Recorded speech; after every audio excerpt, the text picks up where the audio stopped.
The actual work that I've done has all been good, really professional. I haven't overdone it, I don't think. Only had one bad day where I felt pretty crap out of the whole 16 days. I just hope now that I can absorb the training when I go back. I've got an easy week. Hope that the gains that I've made over here, which I feel like I've made gains, that they come to fruition. Just going to be easy, a couple of easy days back into it. We're having Sunday off because we're travelling, a couple of easy days, and then I'll start to build a little bit into the weekend to get my legs a little bit fresh. Racing a 10k on Sunday, first 10k for a long time in just a sole race. So yes, it'll be interesting to see what I can do there. Favourite part of the trip? I'd say the wind, but that's a lie. I think it is that. I think it's being around people of a similar ilk that are doing the same sort of thing. Obviously, some professionals that are there, listening to what they've got to say, listening to what everybody's, what everybody's feeling, what everybody's doing. Is there anything new happening?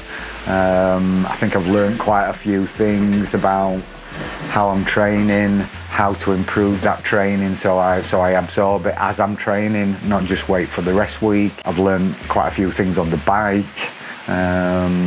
which is one of the main things for being out here, is actually really trying to improve my bike, both on the road bike and the TT bike. Got a new TT bike, so that was critical to be out here and being on there and getting comfortable. I've got a couple of changes that I'd like to do before I race on it, but if I'd have been on a turbo trainer, I wouldn't have had that feedback. The wind. I mean, the weather's been great. I mean, we shouldn't complain. I mean, it's been minus God knows what in the UK. We've been in shorts and t-shirts every day. We've had a bit of rain, we've had a bit of wind, but other than that, it's just when you're going out on a 3-hour ride, it just seems to be constant. And I think the actual island is tough enough as it is, from a climbing point of view, from the roads themselves. I don't think it needs any extra help with the wind. But again, I think, like most people say, it does make you stronger. It comes to race day in the UK and it's 15 mile an hour.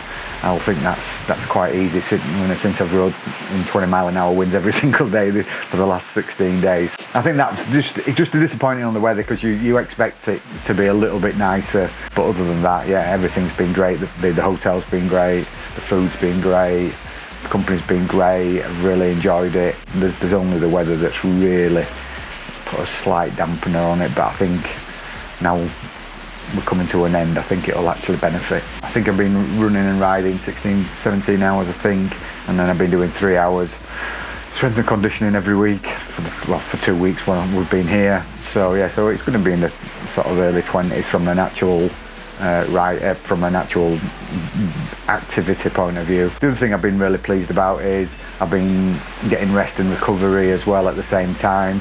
I'm monitoring me. I've got the Aura ring. So I'm monitoring, sleep, I'm monitoring, my heart rate, my variable heart rate, and all that's been positive throughout the stay as well, which again is something this time last year I wasn't doing. So I think it gives you confidence when you see your scores at 80 odd, can go again and put another hard day's training in.